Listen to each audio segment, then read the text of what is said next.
Hello everyone and welcome to Success Sagar with Ravi. Thank you very much for your love and appreciation. दोस्तों, after a long time I am interacting with you, but don't worry. ये जो video लेकर के आया हूँ, it is not only a video. इसके बाद कई वीडियोज़ आएंगे, यानी आप ये कह सकते हैं कि ये एक वीडियो की सीरीज़ है। तो किस तरह की सीरीज़ है ये? ये सीरीज़ है उन बच्चों के लिए जो लोग CPO SI 2020 के लिए प्रिपरेशन कर रहे हैं, या जिन लोगों ने SSC 2019 के प्री को क्वालिफाई कर लिया है और वो डिमांड कर रहे थे, चाहे वो CPO के हों चाहे SSC के बच्चे हों, कि एक ऑनलाइन प्रैक्टिस बैच में लेकर के आऊँ, तो ये उन्हीं के लिए है। तो ये ऑनलाइन बैच तो नहीं है, लेकिन ऑनलाइन से कम भी नहीं है। ये जो वीडियो मैं बना रहा हूँ, इसके आगे इससे रिलेटेड और भी कई वीडियोज़ आएंगे जिनमें मैं CPO SI प्री 2019 के सेट्स को डिस्कस करूँगा, राइट। अगर इससे रिलेटेड आपको कोई भी डाउट हो या कोई कन्फ्यूजन हो जाए तो आप नीचे कमेंट बॉक्स में मुझसे पूछ सकते हैं, ठीक है। अब CPO SI प्री के क्वेश्चंस को डिस्कस करने का मतलब ये नहीं है कि जो बच्चे SSC मेंस की तैयारी कर रहे हैं ये उनके लिए बेनिफिशियल नहीं है। ये उनके लिए भी बेनिफिशियल होगा, because the explanation I am going to give you, जो भी एक्सप्लेनेशन मैं आपको दूंगा, ये मैं चाहे प्री हो चाहे मेंस हो, दोनों बातों को दिमाग में रखते हुए दूंगा, ताकि जो भी क्वेश्चन मैं यहाँ पर डिस्कस करूँ उस क्वेश्चन से रिलेटेड सारी बातें, सारी कॉन्सेप्ट्स यहीं कवर हो जाए, आपको दोबारा कहीं से कोई प्रैक्टिस बैच ज्वाइन करने की ज़रूरत ना पड़े, ऐसी मेरी कोशिश होगी, राइट। तो दोस्तों, अगर वीडियो को आपने अब तक लाइक नहीं किया है तो इसे लाइक कर लें, क्योंकि वीडियो काफ़ी इंटरेस्टिंग बनने वाली है आप लोगों के लिए, क्योंकि ये एक सेट है 2019 का, जिसमें कि काफ़ी क्वेश्चंस हो सकते हैं जिनके कॉन्सेप्ट्स आपको ना पता हो, मुझे एक्सप्लेन करना पड़े, तो थोड़ा बड़ा होगा, लेकिन वीडियो को अंत तक देखिएगा। तो वीडियो को लाइक कर लीजिए, चैनल को अगर सब्सक्राइब नहीं किया है तो सब्सक्राइब जरूर करिए इसे, और अपने दोस्तों के साथ इस वीडियो को जरूर शेयर करें, राइट। तो समय को वेस्ट किए बगैर मैं आप लोगों के सामने कुछ क्वेश्चन डिस्कस करना चाहता हूँ, जो कि मैं आपके सामने लाया हूँ। तो पहले क्वेश्चन से हम इसे शुरुआत करते हैं। ये रहा पहला question. Select the most appropriate option to substitute the underlined segment in the given sentence. If there is no need to substitute it, select no substitution. Right. तो एक क्वेश्चन दिया है आपके सामने जो कि सेंटेंस इंप्रूवमेंट पे है, और ये सारे क्वेश्चंस जो मैं आज डिस्कस करूंगा या फिर इसके बाद जो भी डिस्कस करने वाला हूँ, सारे CPO SI 2019 में ही पूछे हुए क्वेश्चन है, जो कि प्री के हैं। अब क्वेश्चन क्या दिया हुआ है इसमें? I enjoy to watch a good detective movie. आपके ऑप्शंस हैं watching, watched, no substitution and watch.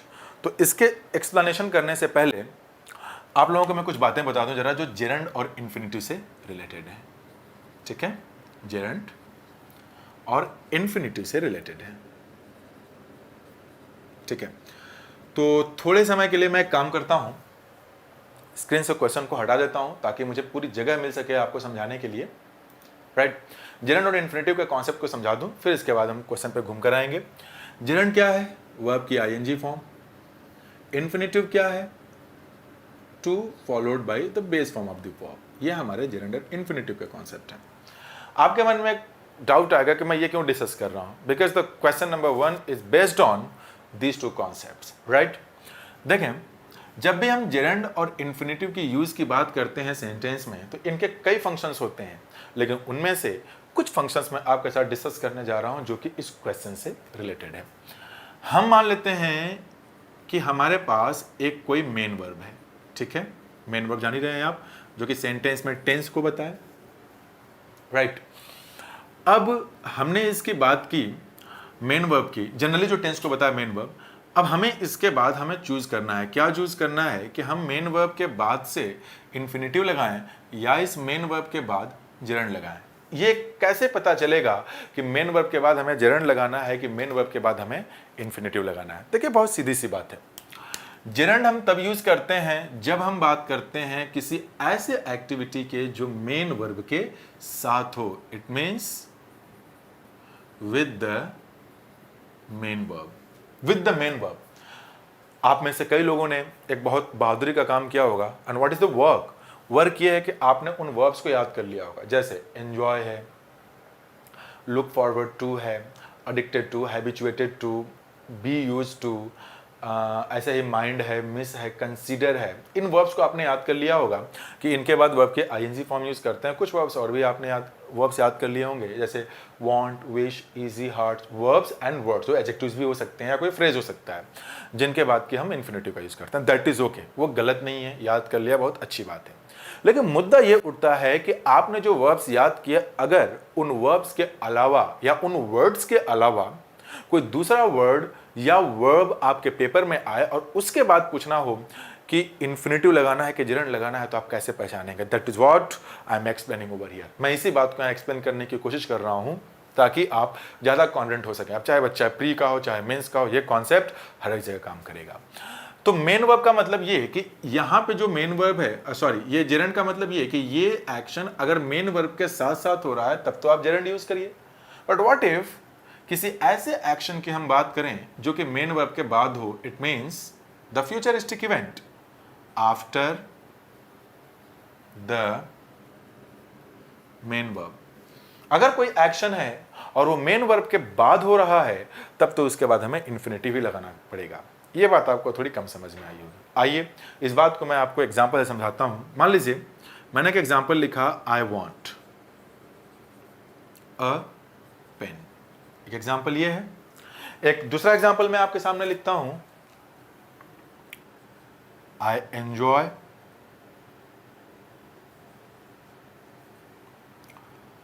This movie. ठीक है, these are the two examples. अब यहां पे वांट भी एक ट्रांजिटिव वर्ब है, एंजॉय भी एक ट्रांजिटिव वर्ब है। अब अगर आपको ट्रांजिटिव और इनट्रांजिटिव वर्ब के डिफरेंसेस नहीं पता है तो घबराने की बात नहीं है। एक वीडियो मैंने बना रखी है, उस पर भी करीब 15 मिनट की है, उसके लिंक को मैं यहाँ शेयर कर लूंगा डिस्क्रिप्शन बॉक्स में, देख लीजिएगा।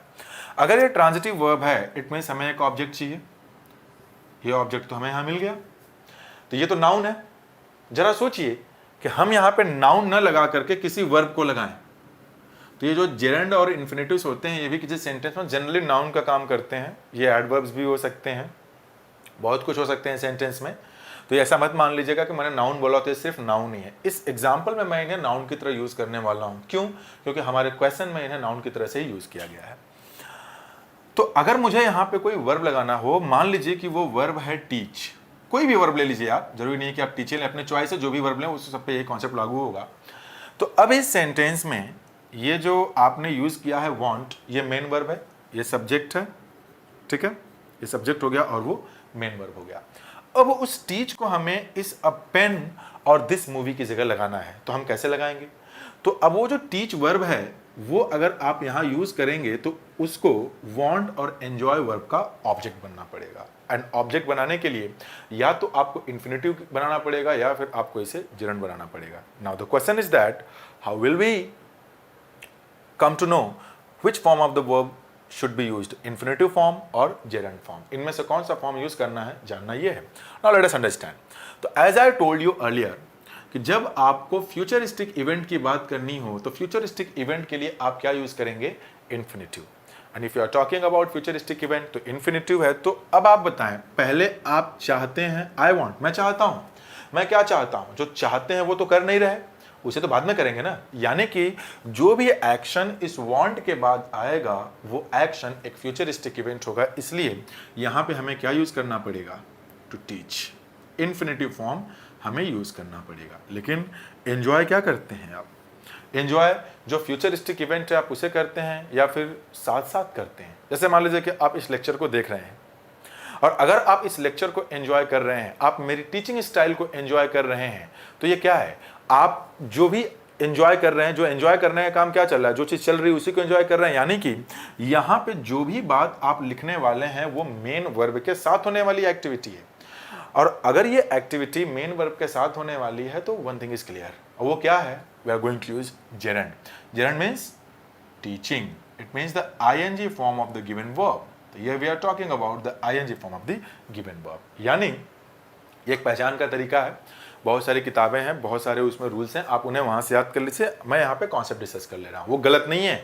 अगर रूल्स आपको याद हैं और उसके साथ ये सीखते हैं तो और बेहतर है। रूल याद करना कभी गलत नहीं होता, याद होने चाहिए वो आपको। तो कुल मिलाकर के एंजॉय अगर आपने यूज किया है तो एंजॉय के साथ जो भी वर्ब आप यूज करेंगे वो एक्शन और एंजॉय दोनों साथ साथ होंगे, और जब दोनों साथ साथ होंगे तो there we are going to talk about the use of gerund, not infinitive. तो आते हैं अब हम अपने क्वेश्चन पे जल्द से जल्द। हमारा क्वेश्चन क्या है यहाँ पे, I enjoy to watch. Now one thing is certain, वो क्या है आपका कि एंजॉय जो हमने स्क्रीन पे आप देखें, एंजॉय की अगर हमने बात की तो एंजॉय के साथ जो भी एक्टिविटी होनी चाहिए वो होनी चाहिए जेरंड फॉर्म में, क्योंकि वो मेन वर्ब के साथ है। तो सही ऑप्शन क्या हो जाएगा, I enjoy watching a good detective movie. तो यानी ऑप्शन नंबर 1 सही है, यानी इसमें हमें सब्स्टिट्यूशन की रिक्वायरमेंट थी, इसमें हमें इंप्रूवमेंट करने की रिक्वायरमेंट थी। उम्मीद करता हूं समझ में आया आपको ये concept. Now let us talk about question number 2। ये क्या दिया हुआ है, he obtained 80% marks in science in high school, he has qualified blank. इसमें देखिए 4 ऑप्शंस दिए हुए हैं, क्या क्या ऑप्शंस है इसमें, एट, टू, इन, फॉर। क्या दिया हुआ है, द साइंस स्ट्रीम इन +2। अब देखिए पहले मैं क्वेश्चन को हाइड कर देता हूं, यहां पे जो वर्ब आया है वो क्वालिफाइड है। आइए जरा देखते हैं इसमें क्या इसका सीन है, और उसके पहले मैं इसे इरेज कर दूं। क्वालिफाई, सबसे पहले तो आपको ये जानना है कि क्वालिफाई आखिर किस तरीके का वर्ब है। It is a transitive verb और इनट्रांजिटिव वर्ब। जब तक ये बात आप जानेंगे नहीं तब तक तो आप इसके क्वेश्चंस को सॉल्व नहीं कर पाएंगे। मान लीजिए कुछ क्वेश्चन आपने सॉल्व कर भी लिया बिना इस कॉन्सेप्ट को जाने, तो दूसरे क्वेश्चंस को गलत होने के चांसेस बढ़ते हैं। तो आइए मैं आपको इसमें हेल्प करता हूं कि आखिर इसका क्या कॉन्सेप्ट है, क्वालिफाई वर्ब का क्या कॉन्सेप्ट है। तो अगर मैंने क्वालिफाई की बात की, क्वालिफाई ये वर्ब है, ये एक ट्रांजिटिव वर्ब है। ये कौन सा वर्ब है, this is a transitive verb, and if it is a transitive verb it means it must have an object। तो होता क्या है, qualify something, qualify something। for example, he qualified the test, right। Generally preposition की अगर बात की जाए तो आपके एग्जामिनेशन में इस वर्ब्स के साथ, इस वर्ब के साथ एक प्रेपोजिशन यूज किया जाता है, ही क्वालिफाइड इन द टेस्ट। हम हिंदी में बोलते हैं ना, वो टेस्ट में क्वालिफाई कर गया, वो फिजिकल में क्वालिफाई कर गया, वो एग्जाम में क्वालिफाई कर गया, वो इंटरव्यू में क्वालिफाई कर गया। तो उसी में के लिए हम हिंदी में इन लगाते हैं, जो कि गलत है, because qualify is a transitive verb, और अगर ये ट्रांजिटिव वर्ब है तो इसके साथ एक ऑब्जेक्ट जरूर आएगा। तो अगर मैंने बोला ही क्वालिफाइड द टेस्ट, तो ये तो ऑब्जेक्ट हो गया, उसने टेस्ट को क्वालिफाई किया। अब हम बात करते हैं अपने क्वेश्चन की। अब अगर आप क्वेश्चन को देखें तो आप देखेंगे क्या कि ही हैज क्वालिफाइड। अगर मैंने ही हैज क्वालिफाइड की बात की और इसके बाद ब्लैंक लगा करके एक प्रेपोजिशन दिया, तब तो डाउट होने लगेगा आपको। और वो डाउट क्या होगा कि सर क्वालिफाई, जैसा कि आपने अभी बताया कि क्वालिफाई के बाद तो हम प्रेपोजिशन यूज ही नहीं करेंगे, लेकिन यहाँ पे तो 4 ऑप्शन दिए हुए हैं, यानी इनमें से हमें एक प्रेपोजिशन को यूज करना है। अब जब यूज करना है तब तो आपका ये लॉजिक गलत हो जाएगा, जी नहीं ये बिल्कुल गलत नहीं है। क्यों नहीं गलत है, आइए मैं आपको समझाता हूं। अगर आपने बोला क्वालिफाई समथिंग, तो इसका मतलब यह है कि आपने इसी चीज को क्वालिफाई कर लिया। लेकिन इसके साथ ही साथ हमें एक और बात समझ लेनी चाहिए, वो क्या है कि हम क्वालिफाई फॉर समथिंग भी लिख सकते हैं। क्वालिफाई फॉर समथिंग भी लिख सकते हैं। Now the question is that कि अभी तो कुछ देर पहले आपने बताया कि ट्रांजिटिव वर्ब है, तो क्वालिफाई फॉर समथिंग कैसे सही हो सकता है। ये बिल्कुल सही हो सकता है, और ये ट्रांजिटिव वर्ब की तरह भी सही है। क्यों सही है, आइए इसे देखते हैं। अगर मैं एक एग्जांपल आपके सामने लिखूं, यहां पर आइए जरा सामने, मैंने लिखा ही has qualified for the exam. मान लीजिए कि एक दूसरा एग्जाम्पल है आपके सामने, ही has qualified for the exam. अब क्वेश्चन ये है कि if qualified is a transitive verb, तो ये फॉर कैसे आया। देखिए ये ट्रांजिटिव वर्ब है और फॉर का यूज भी सही है। पहले मैं इस क्वेश्चन को हटाऊं यहां से स्क्रीन पे से, ताकि लिख सकूं पूरा। अगर आप यहां पे ध्यान से देखें तो क्या आपको मिलेगा कि फॉर है तो गलत है, नहीं। यहां पे मैंने क्या बताया कि क्वालिफाई समथिंग अगर आपने बोला तो इसका यह मतलब है कि आपने इसी को क्वालिफाई किया।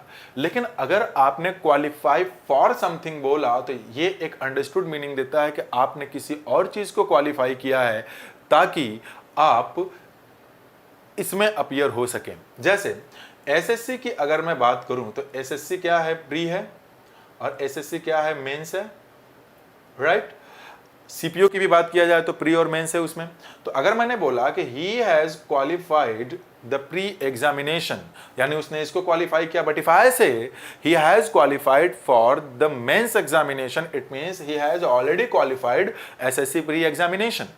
तो अब यहां पर अगर आपने लिखा क्वालिफाई फॉर समथिंग, तो इसका यह मतलब हो गया कि क्वालिफाई समथिंग फॉर समथिंग, यानी कि आपने किसी चीज को क्वालिफाई किया है किसी और चीज में अपीयर होने के लिए, तो वो जो समथिंग है क्वालिफाई, वो अंडरस्टूड मान लिया जाता है। क्योंकि अगर आपने किसी और चीज के लिए क्वालिफाई किया है तो जाहिर सी बात है कि इसके पहले कुछ ना कुछ क्वालिफाई किया होगा, तो उसे लिखने की रिक्वायरमेंट नहीं होती है, इसलिए उसे यहाँ पे सेंटेंस में लिखते नहीं है। तो यहाँ पे जिस चीज को क्वालिफाई किया गया वो अंडरस्टूड है, और अगर वो अंडरस्टूड है तो हम ये मान लेंगे कि सही है।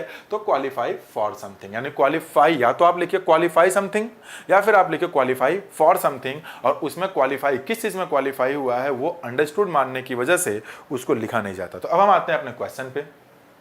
आई होप कि अब आप समझ चुके होंगे कि यहां पर क्या बात हुई है। पढ़िए, he obtained 80% marks in science in high school. Generally होता है ना कि अगर आप 10+2 में जाते हैं तो कई बार ये होता है कि साइंस में एडमिशन लेने के लिए आपके हाई स्कूल में इतने मार्क्स होने चाहिए, और आर्ट में जाने के लिए इतने परसेंट। तो ये हो गया कि 10th में तो उसने 80% मार्क्स लिए, यानी 10th एग्जाम तो उसने क्वालिफाई किया। अब क्वालिफाई अगर कर लिया उसने 10th को, तो इसका क्या मतलब निकला, ही has qualified for the science stream in +2, यानी कि 11th और 12th में पढ़ने के लिए उसने जो है ऑलरेडी क्वालिफाई कर लिया है। तो इसके लिए क्वालिफाई किया साइंस के लिए, यानी कि पहले ही उसने इसे क्वालिफाई कर लिया, तो ये बनेगा आपका क्वालिफाई फॉर, यानी कि ही हैज क्वालिफाइड फॉर, यानी इसमें जो सही ऑप्शन होगा वो ऑप्शन होगा 4 ही है ना, कुछ और है, हाँ जी 4 है, qualified for something, qualified for science stream. उम्मीद करता हूं कि समझ में आपको आया होगा। अब चलते हैं हम अगले एग्जाम्पल पर। ये अगले एग्जाम्पल्स आप पढ़िए, तब तक मैं स्क्रीन को जो है क्लीन करता हूं।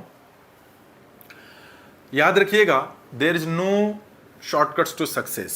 जनरली यूट्यूब पे इतने ज़्यादा टीचर्स हैं, मैं किसी की बुराई नहीं कर रहा, लेकिन आप लोगों को मैं ज़रूर ये बात बताऊंगा कि आप हंसी मजाक वाली क्लास, शायरी वाली क्लास, नाटक वाली क्लास, मतलब जैसे कपिल शर्मा का शो चल रहा, वो ज़्यादा पसंद करते हैं। खुद तो बर्बाद होते हैं, जिसकी वीडियो देख करके आप ज़्यादा इधर उधर करते हैं उसको भी बर्बाद कर देते हैं, क्योंकि कुछ टाइम के बाद तो किसी काम का नहीं होता। हंसी मजाक करने से होता क्या है, वो तो हंसी मजाक करके निकल गया, लेकिन जब आप 6 महीने के बाद एग्जाम देंगे, सिलेक्शन नहीं होगा, तो आप ही अब्यूजिव वर्ड्स यूज करते हैं उसके लिए। तो डोंट यूज दीज वर्ड्स, क्योंकि वो गलती आपकी रही है। क्योंकि जो समझने वाली चीज़ें उसे तो अप्लाई नहीं करते, क्योंकि इसमें दिमाग यूज करना पड़ता है। तो वीडियो देखा करिए, समझा करिए, मेहनत किया करिए। और मैं अपने काम को लेकर ऑनेस्ट हूँ। मुद्दा यह है कि क्या आप ऑनेस्ट हैं अपने काम को लेकर के, जो समय लगा रहे हैं, जो डेटा यूज कर रहे हैं, ये सारी चीजें आपकी मीनिंगफुल होनी चाहिए, और वो होगी पढ़ने से, गप्पे मारने से नहीं होंगी। तो आइए क्वेश्चन को देखते हैं। पहला तीसरा है, identify the segment in the sentence which contains the grammatical error.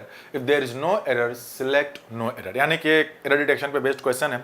देखिए कि सीपीओ एसआई 2019 के प्री में क्वेश्चंस ऐसे आए हैं। ये कोई नया पैटर्न, मतलब नया टाइप ऑफ क्वेश्चन नहीं है।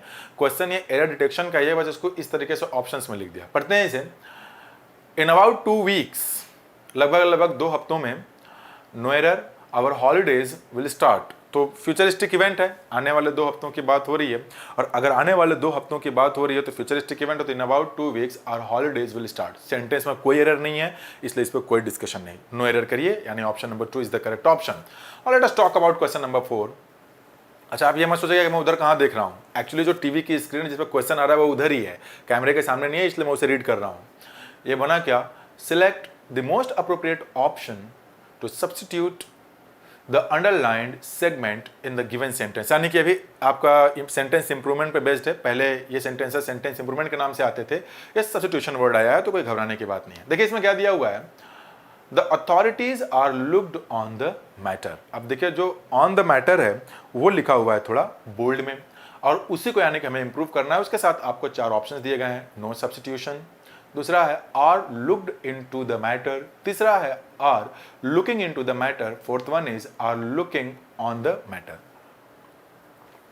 आगे बढ़ने से पहले जरा कुछ कॉन्सेप्ट्स आपके साथ शेयर कर लूं। Look on, and look into का। काफ़ी इंपॉर्टेंट फ्रेजेस हैं। पहले मैं इन फ्रेजल वर्ब्स को डिस्कस कर लूँ।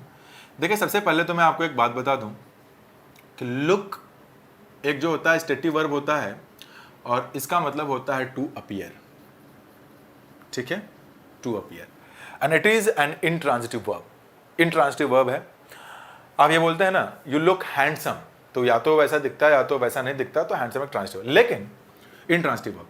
लेकिन अगर हमने लुक के साथ एड प्रेपोजिशन यूज कर लिया तो ये बनेगा एक फ्रेजल वर्ब और ये बन जाएगा ट्रांजिटिव वर्ब और इसकी मीनिंग होती है आपकी टू सी। अच्छा, डिपेंड करता है कि टू सी के मतलब क्या है। जैसे कि अगर आप किसी चीज को, if you look at somebody और someone in a particular way, it means you are looking at him, या फिर you are looking at it, किसी चीज को देख रहे हैं, तो वो तो देखना होगा सिंपल टू सी। दूसरा, अगर कोई एक्सपर्ट है वो किसी चीज को लुक एट करता है तो उसका मतलब होता है टू एग्जामिन। लेकिन एक केस और भी है कि लुक एट का जो हम यूज करते हैं वो एक तो आपका टू सी है और दूसरा आपका वो एक वो हो गया। अब एक दूसरा हो गया कि अगर किसी चीज को, if you look eight something, look at particular situation, तो वहां पे उसका क्या मतलब बनेगा कि आप उसे अब कंसिडर करने की कोशिश कर रहे हैं, आप उसे थिंक करने की कोशिश कर रहे हैं। तो कई मीनिंग्स इसके हो सकते हैं, लेकिन इन जनरल हम इसे लेकर के चलते हैं टू सी। इतने में काम चलेगा हमारा। एक बड़ा ही इंपॉर्टेंट फ्रेज है लुक डाउन अपॉन। ये जो लुक डाउन अपॉन है इसका मतलब होता है टू पुट somebody डाउन। ये पुट somebody डाउन का मतलब क्या है? किसी को ह्यूमिलिएट करना, किसी को इंसल्ट करना, उसको नीचा दिखाना। ये बहुत ही इंपॉर्टेंट वर्ब फ्रेज है। इसे आप लोग जो है कि जरूर याद रखिए। क्लोज टेस्ट में, फिल इन द ब्लैंक्स में, सेंटेंस इंप्रूवमेंट में, एरर डिटेक्शन में बहुत बार पूछा गया है। अब वो चाहे गवर्नमेंट से रिलेटेड जो भी एग्जाम हो। एक तो ये रहा। एक जो है आपके इसमें दिया हुआ है, उसको लिख देता हूं मैं। एक तो है आपका लुक ऑन, और एक और मैं यहां पे लिख देता हूं लुक इनटू, जो इसमें दिया है। बहुत ज्यादा समय आपका न लूं। लुक इनटू, ठीक है, लुक इनटू, ये दोनों के दोनों। अगर मैंने बोला लुक ऑन, ये भी फ्रेजल वर्ब है। अगर मैंने बोला लुक इनटू, ये भी एक फ्रेजल वर्ब है। If I say look on, if you look on something और somebody in a particular way, तो इसका मतलब यह निकलेगा कि you think of it in that way. यानी कि लुक ऑन समथिंग और somebody in a particular way। अगर in a particular way आप उस पे देखते हैं तो इसका मतलब ये निकलता है कि you think of it in that way। It means you think of it in that way। आप उसको उसी तरीके से सोचना शुरू करते हैं। अगर मैंने बोला लुक इनटू, इसका मतलब क्या हो गया? To examine something. आप किसी चीज के बारे में एग्जामिन करते हैं और उससे रिलेटेड फैक्ट्स को फाइंड आउट करने की कोशिश करते हैं। तो आइए अब हम आगे बढ़ते हैं इस पे जरा। अभी मार्कर मैंने चेंज कर लिया। अब जैसे कि मैंने एक एग्जांपल दे दूं इस पे, मैंने बोला look on somebody something in a particular वे। अगर मैंने एक एग्जांपल यहां पे लिखा, a lot of people look on it like that, ठीक है, ये रहा like that, look on it like that। यानी कि ये वाली मीनिंग क्लियर हो जा रही है यहाँ पे, यानी कि think of it in that way। अब हमें जब सेंटेंस में हम जाएं कहीं पे भी, तो हमें बस वहाँ ये पहचानना है कि लुक ऑन की क्या मीनिंग है और ये लुक इनटू की क्या मीनिंग है। हमने ये मीनिंग पहचान लिया, फिर समझिए कि हमारा काम भी आसान हो गया। तो आइए हम अपने क्वेश्चन पे आते हैं। मीनिंग पहचानिए और क्वेश्चन को सॉल्व करिए। काफ़ी इंपॉर्टेंट फ्रेजेस हैं ये, देखते हैं। इसमें दिया हुआ है the authorities are looked on the matter. देखिए ये जो लिखा है कि are looked on the matter, it is written in passive voice. What does it mean? If I talk about the passive structure, it means the subject is not the doer, the subject is the receiver of the action. तो ये तो गलत हो गया कि authorities को look on किया जा रहा है, यानी कि गलत है वो। आगे देखिए, are the authorities are looked into the matter, फिर से पैसिव है तो ये गलत है। Authorities are looking into the matter and authorities are looking on the matter. यानी कि जो ऑप्शन ये जो ऑप्शन यहां दिए हैं, are looking into the matter, और जो दूसरा दिया है are looking on the matter,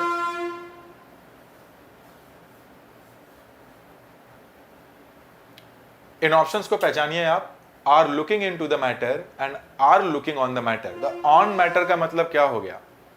on the matter का मतलब तो ये हो गया, ये वाली मीनिंग तो ये मीनिंग तो है नहीं क्लियर, यहाँ पे सही नहीं हो रही है, क्योंकि यहाँ पे अथॉरिटीज की बात है।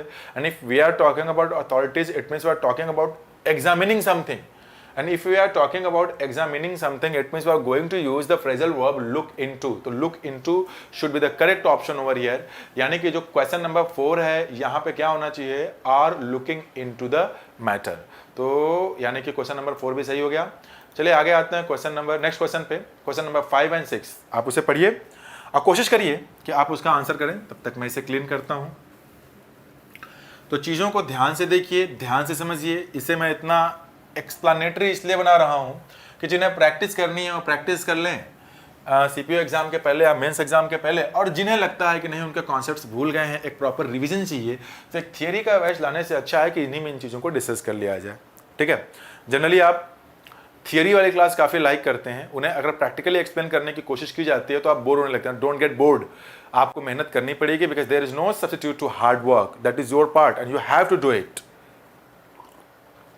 आइए आगे आते हैं। We watched the workmen to repair the tiles of the kitchen. अब देखें, एरर डिटेक्शन का सेंटेंस है ये। ऑफ द किचन किस पार्ट में एरर है, या we watched the workmen no error to repair the tiles. आइए मैं इसे बताता हूँ। वर्ब के जो कॉन्सेप्ट्स आपने पढ़े हैं, तो कुछ वर्ब्स के अपने कुछ फिक्स्ड पैटर्न होते हैं। जैसे मेक, ये एक पॉजिटिव वर्ब है, और मेक समबडी, ये कॉज करने के लिए जनरली हम यूज करते हैं। तो मेक समबडी, इसके बाद हम वर्ब की बेस फॉर्म लगाते हैं। ये इनका पैटर्न है, ये इनका पैटर्न है। अभी आप क्या बोलेंगे मुझे, सर अभी तो कुछ देर पहले आपने बताया था कि हमें ये रूल याद करना है। ठीक है, अच्छी बात है, उसका कॉन्सेप्ट भी समझना है। तो मेरे दोस्त, this is not mathematics, English है, एक भाषा है। एक भाषा जो कि बहुत लंबे समय लोगों ने यूज़ की है, तो कुछ चीज़ों को इसी पैटर्न पे यूज़ किया गया है। इनके एक्सप्लेनेशन नहीं मिलने वाले, तो हैं कुछ एक्सप्लेनेशंस, लेकिन अभी इनकी ज़रूरत नहीं। तो आपने इसे याद भी रखा होगा, जहां हमें जिन चीज़ों को समझने की ज़रूरत है वहां हम उन्हें समझेंगे, और जहां हमें किसी पर्टिकुलर पैटर्न को लेकर के चलना है उस पैटर्न को फॉलो करेंगे। तो जैसे कि to make somebody do something, तो इसका मतलब है किसी से कोई काम कराना। तो जैसे मेक के साथ हमने ये बेयर इन्फिनिटिव, इसे कहा जाता है बेयर इन्फिनिटिव। बेयर इन्फिनिटिव का मतलब क्या होता है? Infinitive without to. तो पहले मैं जरा क्वेश्चन को हाइड करूं नाउ। तो इन्फिनिटिव का मतलब हो गया, बेयर इन्फिनिटिव का मतलब इन्फिनिटिव विदाउट टू। तो अब यहां हमें करना क्या है कि जैसे कि मेक है, वैसे ही सी है, वैसे ही वॉच है, वैसे ही आपका हैड बेटर है, जो कि डबल वर्ड मॉडल है। तो here I am not talking only about had better, any model you can use, any model.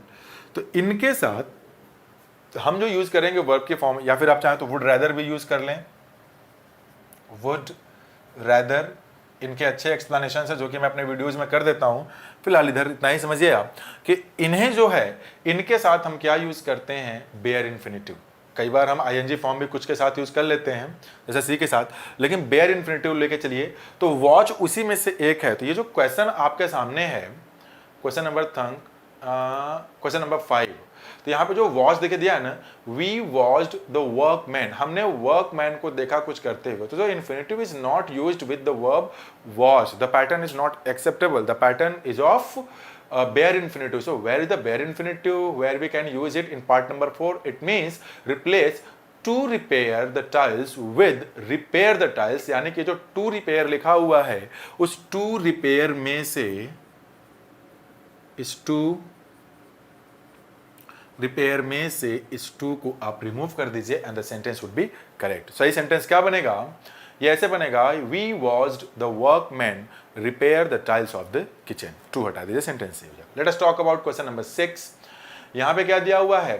A large section of a hotel under construction collapse in New Orleans last Saturday. अभी देखिए होता क्या है, tense की video पड़ी हुई है मेरी यूट्यूब पे, आप टाइप करिएगा टेंस बाय रवि सर, तो आपको मिल जाएगा। उसे पूरा टेंस ही मैंने डिस्कस किया हुआ है, उसे वहाँ से देख लीजिएगा। तो जिन्हें पता है उनके लिए तो अच्छी बात है, जिन्हें नहीं पता है वो समझ लें। Whenever we talk about last week, last year, last month, ठीक है, 1947, या फिर इन चाइल्डहुड, ठीक है। तो ये सब होते हैं adverb of time. Adverb of time, adverb of time अगर ये हैं तो ये रिप्लाई किसके होंगे, व्हेन के। और ये सारे के सारे टाइम जैसा कि आप देख रहे हैं, last week, last year, last month, 1947, कुछ भी हो सकता है ऐसे, in childhood, when I met him, कुछ भी ये सारी की चीज़ें, ये सब के सब जो है पास्ट के टाइम को रेफर करते हैं। जब ये पास्ट के टाइम को रेफर करते हैं तो हम यूज करेंगे second form of the verb, क्योंकि time decides the tense. Now look at the example. Example क्या है आपका, a large section of a hotel under construction collapse. जो कोलैप्स है, कोलैप्स यही हमारा वर्ब है, जो कोलैप्स है यही हमारा वर्ब है, और इसी वर्ब के फर्स्ट फॉर्म यहाँ पे यूज की गई है। अगर वर्ब के फर्स्ट फॉर्म की बात की गई और इसके साथ आगे देखिए क्या लिखा हुआ है, लास्ट सैटरडे, तो लास्ट सैटरडे की अगर बात की गई तो लास्ट कहीं पे भी लग गया तो बात क्या हो गई, पास्ट की। अगर हमने बात पास्ट की तो we are not going to use the first form of the verb, it is incorrect, use the second form, it means that should be collapsed. ये सेकेंड फॉर्म आप यूज करिए और सेंटेंस आपका सही हो जाएगा। क्वेश्चन एक बार देख लीजिए, मैंने लिखा है स्क्रीन पर, हाँ जी, कोलैप्स्ड, यानी कि सेकेंड फॉर्म लगाइए, क्योंकि लास्ट सैटरडे की बात अगर आपने की है it means we are talking about past, और अगर बात पास्ट की कर रहे हैं तो second form of the verb लगा लीजिए। तो आइए क्वेश्चन क्या है हमारा, यही था, नहीं ये तो नहीं था, क्वेश्चन हमारा ये था, क्वेश्चन नंबर 6। तो ये जो पार्ट 2 है कोलैप्स, वहां पे यूज करिए ईडी, कोलैप्स्ड इन न्यू ऑरलीन्स। क्लियर हो गया।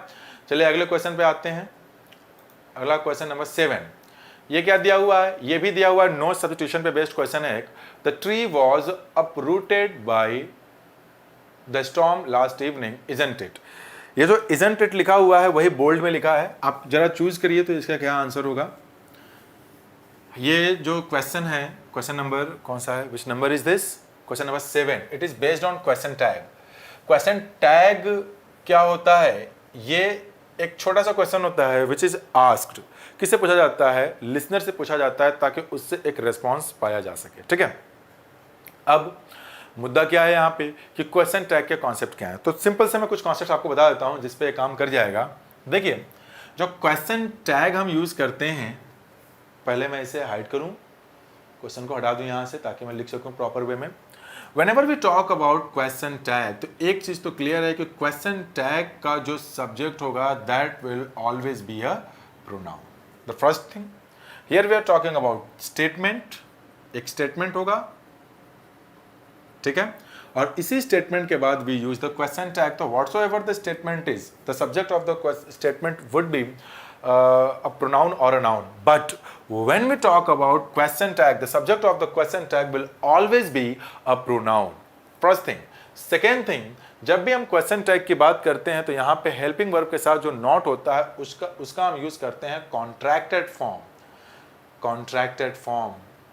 These are the concepts of question tag. जैसे एक example मैंने लिखा है यहाँ पे is not. तो is not, the contracted form of is not is isn't, right? This is the contracted form, ये होना चाहिए। तीसरी चीज वो ये है कि अगर स्टेटमेंट आपका नेगेटिव है तो जो क्वेश्चन टैग होगा वो अफर्मेटिव होगा। It means we are not going to use not in the given sentence in question tag. लेकिन अगर ये स्टेटमेंट अफर्मेटिव है तो जो क्वेश्चन टैग होगा that would be negative. It means not is there, not वहां पे रहेगा, नॉट होना ही चाहिए। अभी हम अपने क्वेश्चन पे आते हैं जो हमारा है। पहला देखें, द ट्री वॉज, अब देखिए बात हो रही है यहाँ पे the tree was uprooted, the sentence is written in passive structure, okay, doesn't matter. Here we are talking about the subject tree. The subject tree, it is singular in number, it means the pronoun for the given subject tree should be, tree के लिए क्या होगा pronoun, वो होगा it, क्योंकि ये क्या है, सिंगुलर है। यानी क्वेश्चन टैग का जो सब्जेक्ट है सबसे पहले तो इट होना चाहिए। तो क्या इट सब में आया है, जी सब में इट आया है। Now we are going to talk about the nature of the sentence. What is the nature of the sentence? Statement. The tree was uprooted by the storm last evening. Here we are talking about an affirmative structure. In the statement, we are talking about affirmative. Something that is affirmative in nature. तो अगर sentence statement हमारा affirmative है तो question tag क्या होगा, negative होना चाहिए। Now let us talk about question tag. Negative कौन सा नहीं है, ऑप्शन नंबर थर्ड, वहां पे क्या लिखा है, वॉज इट। अगर वॉज इट लिखा है तो वो तो गलत ही हो गया। अब हमें चेक करना, अच्छा जो स्टेटमेंट दिया हुआ है आप देखेंगे उसमें जो बोल्ड में लिखा है isn't it, the statement, the question tag in the statement is in present tense isn't it, but here the statement is written in past. अगर स्टेटमेंट पास्ट में लिखा हुआ है तो एक बात तो तय है कि जो क्वेश्चन टैग बनेगा that will also be in past. अब हमने वॉज यूज किया है तो क्वेश्चन टैग में भी जो हेल्पिंग वर्ब होगा वो वॉज ही होना चाहिए, और वो कहां दिया है, ऑप्शन नंबर 2 में, यानी कि वॉजंट। यानी कि जो सही ऑप्शन होगा वो वॉजंट होगा। अगर आपने इसे नहीं देखा है तो देख लें एक बार पूरा, जो मैं समझाया अभी यहाँ पर। अब क्वेश्चन पे आप आ जाएं, क्वेश्चन को देखें, यहाँ पे जो दिया हुआ है वॉजंट ऑप्शन नंबर 2 में, वही सही ऑप्शन होगा, वॉजंट। ठीक है, तो ये रहा हमारा एक्सप्लेनेशन इसका, क्वेश्चन नंबर 7 का। नाउ आप लोग क्वेश्चन नंबर 8 पढ़िए तब तक। अच्छा क्वेश्चन है, काफी अच्छा क्वेश्चन है ये। I would love to explain this in detail, काफी अच्छा लगेगा आपको इसका एक्सप्लेनेशन। कहने का मतलब यह है कि वीडियो पूरा देखेंगे तब तो आपको समझ में आएगा, नहीं समझ में कुछ नहीं आने वाला। आप हर एक चीज का शॉर्टकट ढूंढते हैं, लेकिन आपकी इतनी बुद्धि नहीं है कि इनकम टैक्स ऑफिसर बनना या फिर सब इंस्पेक्टर बनना, सीपीओ एसआई की अगर बात की जाए, इतना आसान होता तो हर एक सड़क छाप आदमी जो है कि ये ऑफिसर्स बनकर टहलता। मेहनत करनी पड़ती है दोस्तों, बिना मेहनत के कुछ नहीं मिलने वाला। पढ़ें उसे। क्वेश्चन क्या दिया हुआ है, ये क्वेश्चन किस पे बेस्ड है, सेंटेंस इंप्रूवमेंट पे। A part of the sentence is written in bold, वो क्या है आपका, क्वाइट द चीप। क्या दिया हुआ है, Rahul thinks that this is quite the cheap restaurant. Check करते हैं। सबसे पहले मैं क्वाइट के यूज को आपको बता दूं कि आखिर इसका फंक्शन है क्या। यही है ना, हमें इसी वर्ड के बारे में डिस्कस करना है कि आखिर ये है क्या। देखिए है क्या, क्वाइट को अगर आप देखें तो इसे आप दो तरीके से यूज कर सकते हैं। पहला यूज तो ये है कि इसे आप यूज करेंगे ग्रेडेबल एडजेक्टिव के साथ।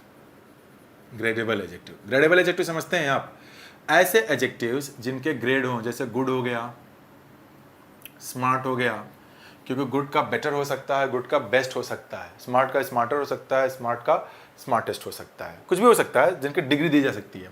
और इसे आप यूज कर सकते हैं नॉन ग्रेडेबल एडजेक्टिव के साथ, नॉन ग्रेडेबल एडजेक्टिव्स के साथ। तो नॉन ग्रेडेबल एडजेक्टिव्स वो होते हैं जिनकी ग्रेड हुई ना, वो या तो है या तो नहीं है। जैसे इम्पॉसिबल, है ना। जरा मैं क्वेश्चन को हटा दूं थोड़े समय के लिए ताकि मैं पूरा प्रॉपर वे में लिख सकूं इसे। इम्पॉसिबल एक हो गया, परफेक्ट, एक्सट्रीम, चीफ, है ना, ये सब नॉन ग्रेडेबल एडजेक्टिव्स हैं। तो जब हम क्वाइट को ग्रेडेबल के साथ यूज करते हैं और नॉन ग्रेडेबल एडजेक्टिव्स के साथ यूज करते हैं, इसकी मीनिंग चेंज हो जाती है। जैसे अभी क्वाइट अगर ग्रेडेबल एडजेक्टिव के साथ यूज हुआ है तो इसकी मीनिंग निकलती है इट्स ओके, या फिर नॉट बैड, या फिर अमेरिकन इंग्लिश की बात करें तो वहां बन जाएगी वेरी। इसकी मीनिंग ये निकल सकती हैं, अपनी जरूरत के हिसाब से हम इसे ले लेंगे। But when we talk about the use of quite with non gradable adjectives, उसकी मीनिंग होती है completely, completely non gradable adjectives के साथ। फॉर एग्जाम्पल जरा इनकी मीनिंग देखते हैं। अगर मैंने एक एग्जाम्पल लिखा आपके सामने, हाँ वो एग्जाम्पल है इट्स क्वाइट गुड, ठीक है। दूसरा इट्स क्वाइट इम्पॉसिबल। ये दो एग्जाम्पल्स मैंने यहां पे लिखे, इट्स क्वाइट इम्पॉसिबल। नाउ अब हमें यहां पे दो बातें समझनी है। देखिए पहली बात तो ये है कि ये जो गुड है ये तो एक एडजेक्टिव है, तो ऑटोमेटिकली एक बात तो क्लियर हो जा रही है कि अगर ये एडजेक्टिव्स हमने यहाँ पे यूज किए हैं तो ये जो क्वाइट वर्ब हमने यूज किया है, वर्ड ये एक एडवर्ब हो गया, उसका डिस्क्रिप्शन कर रहा है, तो ठीक है। अच्छा कई जगह ये जो मैंने यूज किया है क्वाइट की मीनिंग ये वाली, इसकी मीनिंग रैदर और फेयरली भी होती है। रैदर और फेयरली एक काफ़ी अच्छा कॉन्सेप्ट है। इनके भी क्वेश्चंस को मैं आपके साथ डिस्कस करूंगा, और वही फोकस करके जो सीपीओ एसआई के एग्जाम देने वाले हैं उनके लिए भी, और जो मेंस एसएससी मेंस के एग्जाम देने वाले हैं उनके लिए भी, दोनों के लिए भी फ्री ऑफ कॉस्ट है। ओके आइए आगे देखते हैं। It's quite good. अब अगर हमने बोला it's quite good, what does it mean? अब यहाँ पे तो एक ग्रेडेबल एडजेक्टिव है, and if I talk about the use of a gradable adjective with quite, इसका मतलब ये निकलेगा कि अब इसकी मीनिंग इट्स ओके, मतलब ये और भी बेहतर हो सकता है, इसके आगे गुंजाइश है। But what if I talk about an a non gradable adjective with quite, तो इसका क्या मतलब होगा, कंप्लीटली इंपॉसिबल, यानी इसके बाद इसके कोई चांसेस नहीं है। ये तो रहे कुछ फंक्शंस इसके। अब मैं काम करता हूँ अपने, एक कॉन्सेप्ट ये रहा कि क्वाइट की मीनिंग ऐसे चेंज होती है, generally fill in the blanks की बात हो गई, सेंटेंस इंप्रूवमेंट की बात हो गई, एरर डिटेक्शन की बात हो गई, या फिलर्स की बात हो गई, मतलब क्लोज टेस्ट की बात हो गई, तो वहाँ पे ये कॉन्सेप्ट्स आपको पता होने चाहिए, तभी आप उन्हें कर पाएंगे। तो इसे मैं इरेज करके इसके अगले कॉन्सेप्ट पे चलता हूँ। अगला कॉन्सेप्ट क्या है कि इसके साथ हम आर्टिकल द को यूज करें या फिर हम इसके साथ आर्टिकल अ को यूज करें, और अगर द और अ दोनों यूज हो सकता है तो उनका पैटर्न क्या है, आइए देखते हैं इसे। तो भाई मैं आपको एक बात बता दूं कि क्वाइट के साथ आप आर्टिकल द को भी यूज कर सकते हैं और क्वाइट के साथ आप आर्टिकल अ को भी यूज कर सकते हैं, दोनों को यूज कर सकते हैं। जैसे मार्केट चेंज कर लूं, मैंने एक एग्जांपल लिखा, it was a quite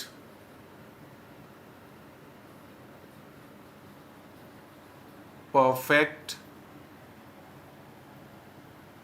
it was a quite perfect day. ठीक है, पहला एग्जाम्पल। और एक दूसरा एग्जाम्पल लिखता हूं, it was quite a nice day. ये दो एग्जाम्पल्स हैं हमारे सामने। अगर मैं इन दोनों एग्जाम्पल के बारे में बात करूं, हाँ, तो यहां पे ध्यान देने वाली बात यह है कि जब हम क्वाइट को, अभी कुछ देर पहले मैंने ग्रेडेबल और नॉन ग्रेडेबल की बात की है, तो ये एक ग्रेडेबल एडजेक्टिव है, जबकि परफेक्ट एक नॉन ग्रेडेबल एडजेक्टिव है। तो जब हम क्वाइट को नॉन ग्रेडेबल एडजेक्टिव के साथ यूज करते हैं और हमें अगर आर्टिकल यूज करना हो, तो जाहिर सी बात है कि ये आर्टिकल इसके लिए तो यूज होगा नहीं, इसे नाउन के लिए यूज होगा, तो इसे प्रीफर किया जाता है पहले लिखना। It was quite non gradable के साथ, इसकी पोजिशनिंग की बात हो रही है। लेकिन अगर मैंने बात कर ली कि ये जो वॉज है हमारा, सॉरी, ये जो एडजेक्टिव हमने यूज किया है ये एक ग्रेडेबल एडजेक्टिव है, या फिर मान लीजिए कि ये एडजेक्टिव आया ही नहीं है इस सेंटेंस में, तो चाहिए हमें, तो ये जो क्वाइट है इसके साथ अ या एन आप दोनों यूज कर सकते हैं इस एडजेक्टिव के बेस पे, लेकिन ये नाउन के साथ। यानी कि अगर ग्रेडेबल एडजेक्टिव आप लगाते हैं तो वहां पे जो क्वाइट है उसका पैटर्न होना चाहिए a an plus singular countable noun, बीच में अगर आप एडजेक्टिव लगाना चाहें तो आप लगाएं, न लगाना चाहें तो ना लगाएं। अब हम आते हैं अपने क्वेश्चन पे। तो हमारा क्वेश्चन क्या है भाई, यही है ना, क्वाइट के बारे में बात यही हो रही है। ठीक है, Rahul thinks that this is quite the cheap restaurant. देखिए ये जो चीप लिखा हुआ है that is a gradable adjective. अगर ये ग्रेडेबल एडजेक्टिव है तो फिर इसके साथ क्या होना चाहिए, अ होना चाहिए, और अगर अ होना चाहिए तो वो कहां पर है भाई, क्वाइट चीप। ये बन गया आपका ऑप्शन नंबर 4, यानी कि क्वाइट चीप जो है वो सही ऑप्शन होगा। उम्मीद करता हूं कि ये एक्सप्लेनेशन भी आपको समझ में आया होगा। अब हम आते हैं अगले क्वेश्चन पे। अगला क्वेश्चन तब तक पढ़िए आप, मैं इसे जो है हटाता हूं। ये प्रैक्टिस के लिए अगली क्वेश्चन हम लोग जो डिस्कस करने जा रहे हैं आपको अच्छा लगेगा, बस थोड़ा पेशेंस बनाए रखिए। आप ये चाहें कि नहीं इतने आसानी से आ जाएगा तो it is not going to happen. उम्मीद करता हूँ क्वेश्चन आप लोगों ने पढ़ लिया होगा। देखिए क्या दिया है, I couldn't got some sleep because the people in the next room were talking very loudly. यही क्वेश्चन है ना। तो सबसे पहली बात मैं आपको ये बता दूं, कोई भी मॉडल हो, कोई भी मॉडल, आप कोई भी मॉडल यूज करें तो इसके बाद जो वर्ब होता है वो हमेशा हमेशा अपने बेस फॉर्म में यूज किया जाता है। बेस फॉर्म समझते हैं आप, प्लूरल फॉर्म।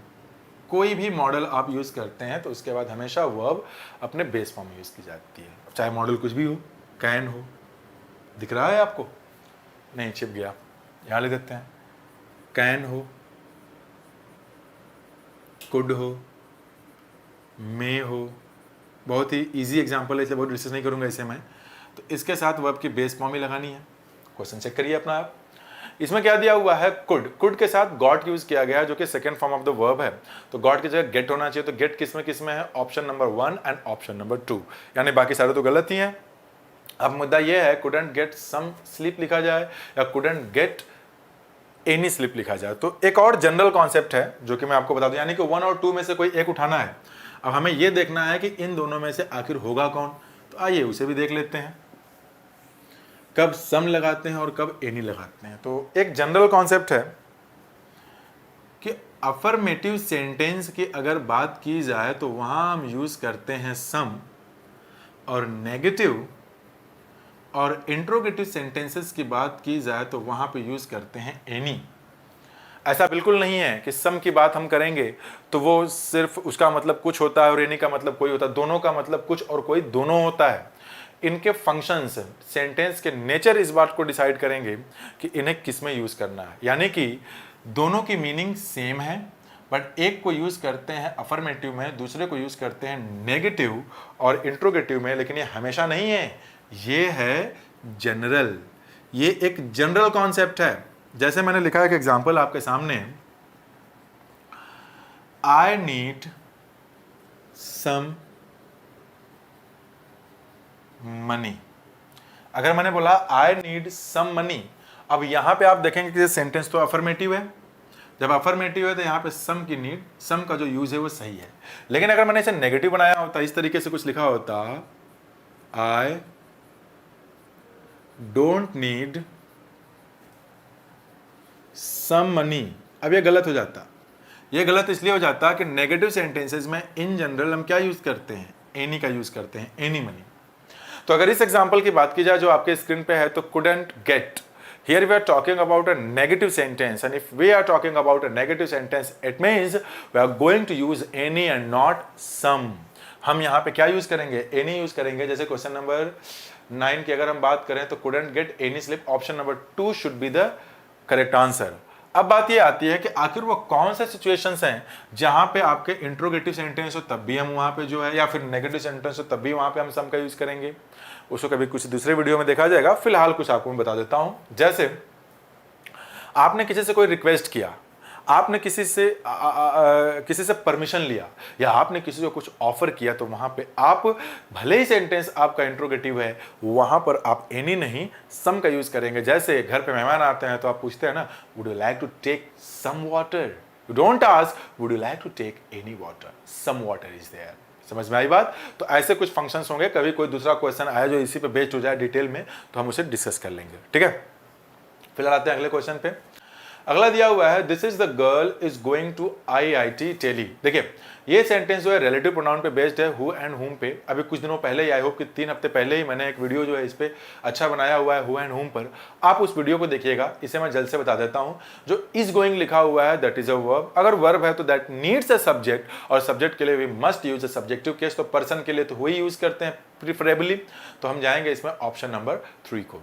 तो यानी इस वीडियो में मुझे 2 लिंक आपको देना है डिस्क्रिप्शन बॉक्स में, एक तो देना है ट्रांजिटिव वर्ब और इनट्रांजिटिव वर्ब का, और दूसरा देना है वो वाला वीडियो जहां मैंने हु और हुम को एक्सप्लेन किया है, ठीक है। तो उसके एक्सप्लेनेशन के लिंक को मैं दे दूंगा, उसकी एक अलग वीडियो है, वहां देख लीजिएगा क्यों यहाँ पे हु है। तो इस पर हम समय वेस्ट नहीं करेंगे क्योंकि एक वीडियो ऑलरेडी अवेलेबल है इस पर। हम आते हैं अगले एग्जाम्पल पर। इन दोनों को पढ़िए आप तब तक, देखिए क्या इसका आंसर कर पा रहे हैं आप।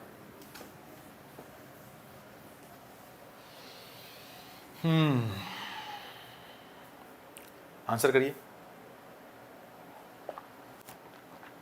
इफ ओनली, देखिए वीडियो काफी लंबी हो रही है, थोड़ा बोरिंग ना हो जाए आप लोगों के लिए, इसलिए इन शॉर्ट थोड़ा लेके चलूंगा अभी, लेकिन कॉन्सेप्ट्स रहेंगे उसमें। Select the most appropriate word to fill in the blank. क्या है, इफ ओनली वी, अभी ब्लैंक है, इन्हीं में चारों में से एक लगाना है। देखिए मैं आपको बताता हूं, मूड का एक कॉन्सेप्ट है प्रोबेबल और इम्प्रोबेबल सिचुएशन का। अब प्रोबेबल और इम्प्रोबेबल सिचुएशन की अगर हम बात करते हैं तो आई विश कि अगर हमने बात की तो इसकी हिंदी मीनिंग होती है काश, ठीक है, काश। एक इमेजिनेशन, एक ऐसा इमेजिनेशन जो हुआ ही नहीं, तो इमेजिनेशन या तो प्रेजेंट में इम्प्रोबेबल होगा या फिर पास्ट में इम्प्रोबेबल होगा। तो काश कि मैं उसके पास गया होता, यानी कि नहीं गया। काश कि मैं उसके पास जाता, यानी कि मैं नहीं जाता हूं। यानी जब कभी भी हम ऐसे इमेजिनरी स्टेटमेंट की बात करेंगे तो या तो वो तो आई विश के साथ जो भी बात हम करेंगे वो तो इम्प्रॉबेबल ही होगा। इम्प्रॉबेबल मतलब जिसके होने की संभावना ही ना हो। और यहां पे भी क्या होगा, इम्प्रॉबेबल। अच्छा, मैं दो बार इम्प्रॉबेबल क्यों लिख दिया? थोड़ी देर के लिए मैं आपको क्वेश्चन को जरा स्क्रीन से गायब करता हूं नाउ। तो इम्प्रॉबेबल का मतलब जो हो ही ना, तो इम्प्रॉबेबल या तो पास्ट का होगा या तो इम्प्रॉबेबल आपका प्रेजेंट का होगा।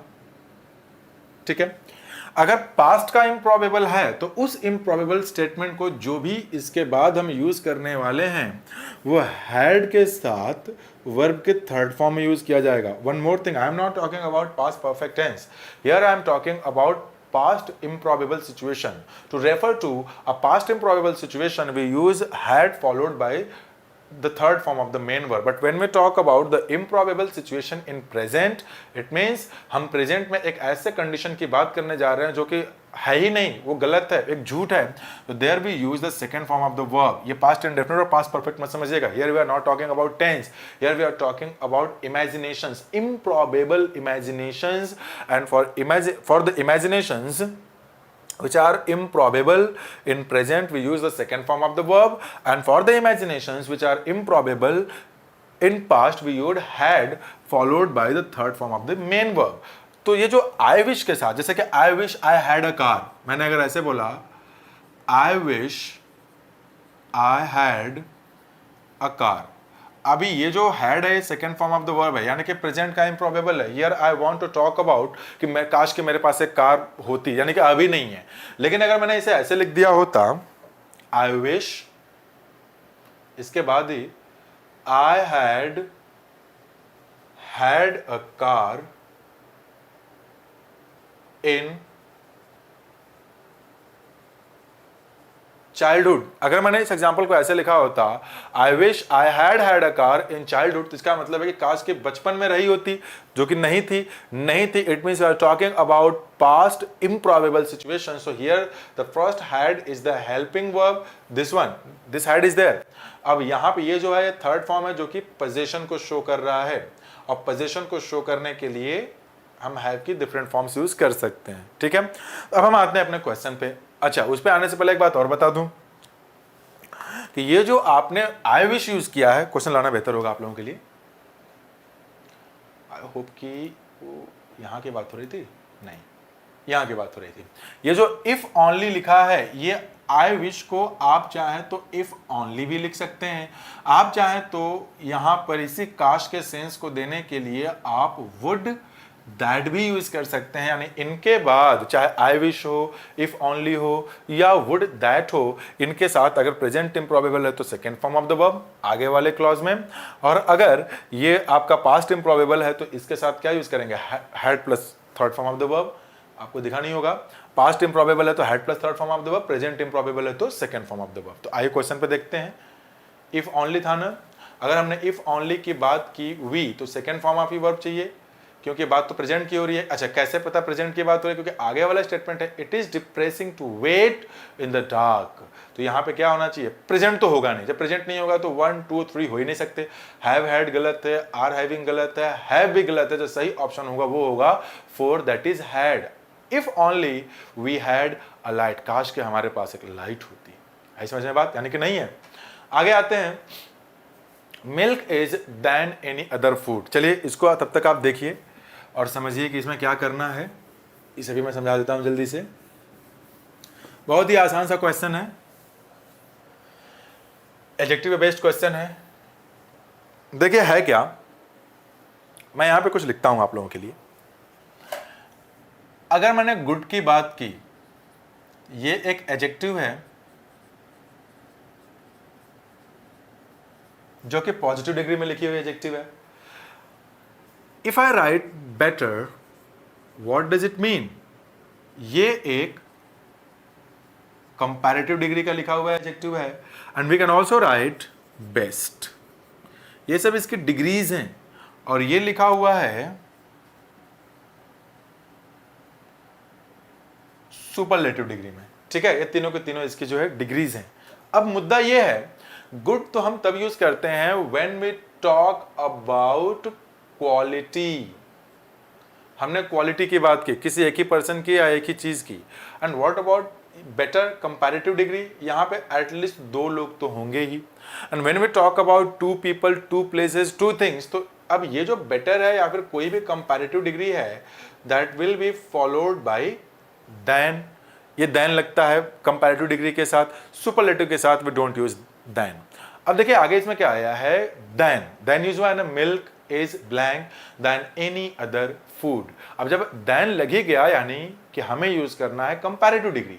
तो देखिए पहले वाले में एज न्यूरिशिंग है तो ये हो नहीं सकता, दूसरे तीसरे को देखेंगे तो मोस्ट न्यूरिशिंग है तो गलत ही है, न्यूरिशिंग हो ही नहीं सकता। कंपैरेटिव है तो मोर न्यूरिशिंग होना चाहिए, ज्यादा पोषक तत्व होते हैं उसमें, तो इसका सही ऑप्शन होना चाहिए ऑप्शन नंबर 2, मोर न्यूरिशिंग। क्लियर हो गया? आइए एक और क्वेश्चन देख लेते हैं, आई होप को लास्ट है इस वीडियो के लिए। Select the most appropriate word to fill in the blank. फिर से वही ब्लैंक है। अभी देखिए यहाँ क्या है, तब तक आप इसे पढ़िए, मैं बोर्ड को थोड़ा क्लीन कर लूँ ताकि समझा सकूँ आपको अच्छे से। देखें कुछ प्रेपोजिशंस यहां यूज किए गए हैं, for, from, since, to. For, from, since, to. These are the prepositions used in the given sentence. इन्हीं चारों में से एक उठाना है। क्या है? We haven't been to Gangotri blank almost 10 years। आइए इन प्रेपोजिशंस को समझा दूं, वो अपने आप समझ में आपको आ जाएगा। So when do we use for? For हम यूज करते हैं to talk about duration. Duration समझते हैं आप? ये 7 PM 9 PM, 7 PM and 9 PM, यही है ना?